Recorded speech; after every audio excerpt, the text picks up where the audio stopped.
Luar biasa, saya sampai nangis Bang Suma. Allahu Akbar, Masya Allah, Subhanallah.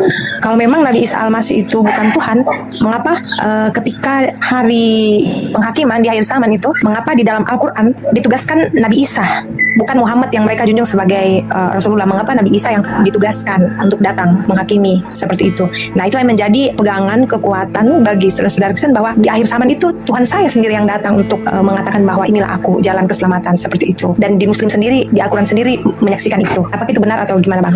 Iya, baik. Kenapa Nabi Isa yang turun? Alasannya karena ada tugas yang harus dia selesaikan. Apa tugas itu? Menghakimi. Ketika dia datang sebagai hakim, berarti ada yang terdakwa. Siapa yang terdakwa ini?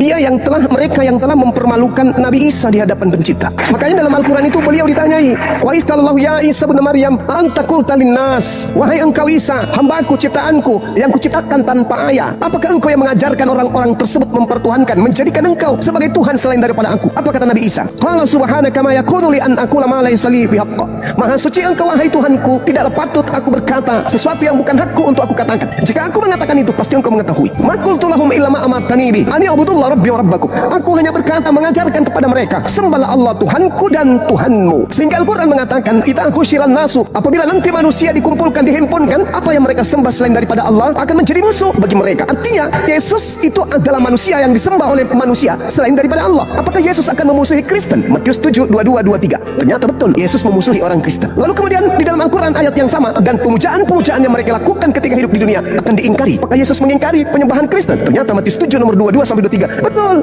mereka yang memanggil Yesus Tuhan, memuji Yesus, bernubuat, mengusir setan, bermujizat, ternyata ditolak oleh Yesus. Apa kata Yesus? Enyahlah daripadaku, kalian semua adalah pembuat kejahatan. Itu yang kedua, yang pertama. Yang kedua, Nabi Isa turun ke atas muka bumi ini untuk apa? Wa in min ahlil kitab illa la yu'minanna bihi qablal mauti wa yaumal qiyamati yakunu alaihim syahida. Itu kata Al-Quran.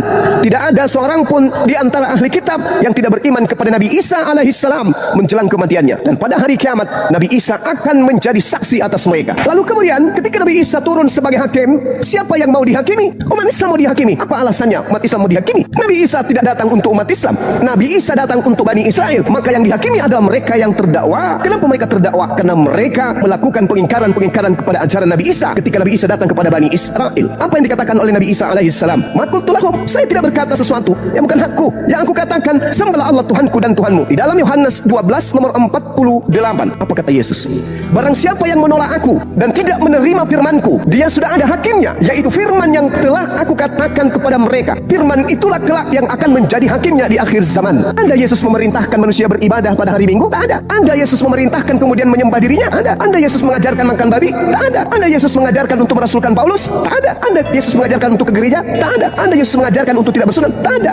Lalu apa kemudian bisa dihakimi di Islam dari Yesus? Tak ada. Yang dihakimi adalah orang yang mengaku-ngaku pengikutnya, membawa-bawa pengikutnya, tetapi mempermalukan dirinya di hadapan Tuhannya. Makanya dikatakan datangnya Yesus menghakimi berdasarkan dengan perkataan dan firman yang ia sampaikan kepada Bani Israel. Matius 10 nomor 5 nomor 6 misalnya, Yesus berpesan kepada ke-12 muridnya. Apa pesan Yesus? Wahai muridku, ya paman, jangan kau ke bangsa lain, tapi pergilah kepada domba yang sesat dari bangsa Israel. Kata siapa? Kata Yesus. Yesus nanti kelak datang menghakimi orang-orang ini. Kau pada saat aku nasihatkan jangan ke bangsa lain, ada di antaramu yang pergi ke bangsa lain sampai orang-orang ini menuhankan aku. Oh tidak Yesus, sepeninggalmu kami teraniaya, sepeninggalmu kami dibunuh, sepeninggalmu kami dipenjara, sepeninggalmu kemudian kami dihakimi. Siapa pelakunya? Sang pembinasa keji yang duduk dan ngaku-ngaku sebagai pengikutmu, ngaku-ngaku sebagai utusanmu, ngaku-ngaku sebagai rasulmu. Siapa namanya? Itu dia, Paulus. Dialah yang menyebabkan engkau menjadi Tuhan setelah engkau terangkat. Sedangkan tak ada firman yang kau sampaikan kepada kami, sembahlah aku, Tuhankanlah aku adalah firman yang menjadi manusia, aku adalah Bapa yang inkarnasi jadi manusia. Kamu tidak pernah mengatakan itu. Makanya kami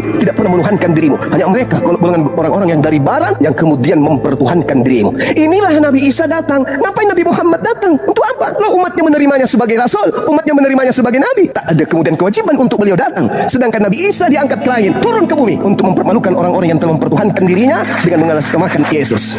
Ini yang terjadi dan itu dibenarkan oleh Bible.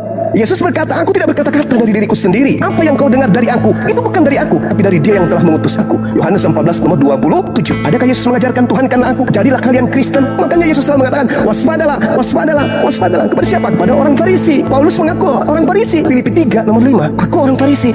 Kebetulan Yesus selalu minta muridnya agar waspada kepada orang Farisi tersebut. Nah, adakah kemudian Bani Israel waspada kepada orang Farisi? Yes, sampai hari ini Yudaism masih ada. Siapa yang menerima orang Farisi ini menjadi rasul? Orang Barat, orang Roma, orang Yunani. Kenapa dengan mudah mereka percaya? Karena Paulus tahu orang Roma, orang Yunani, konsep keagamaannya adalah triteos, tridewa, 3 dewa, makan babi, tidak bersunat, ibadah minggu, perayaan dewa Horus. Ya, Paulus tahu itu, maka dia menjual agama yang dicocok-cocokkan dengan orang Barat, orang Romawi, orang Yunani, penjajah pada masa itu. Ajarannya diterima. Yes, kenapa diterima? Karena mereka menyembah dewa Horus tapi fiktif. Mereka menyembah dewa Zeus tapi tak pernah nampak. Mereka menyembah kemudian Hercules tapi hanya angan-angan nenek moyang mereka. Dewa-dewa mereka tak pernah nusul. Tapi ketika mereka melihat Yesus membangkitkan orang mati, membuat orang lumpuh berjalan, orang buta melihat, mereka takjub. Oh, inilah Tuhan kita, inilah dewa kita. Dijuallah kemudian ke Roma dan Yunani, diterima. Resmilah abad keempat Yesus menjadi Tuhan bagi mereka, menggantikan dewa Horus. Itu fakta real. Kesalahan inilah sehingga Allah mengutus Islam dengan Al-Quran untuk meluruskan. Ya ahlal kitab, qad ja'akum rasuluna yubayyinu lakum, wahai ahli kitab, Yahudi, Nasara dan orang-orang zalim yang ada di antara keduanya, telah datang nabiku kepadamu, yaitu baginda Rasulullah Muhammad sallallahu alaihi wasallam. Barang siapa yang ingin selamat, ikut.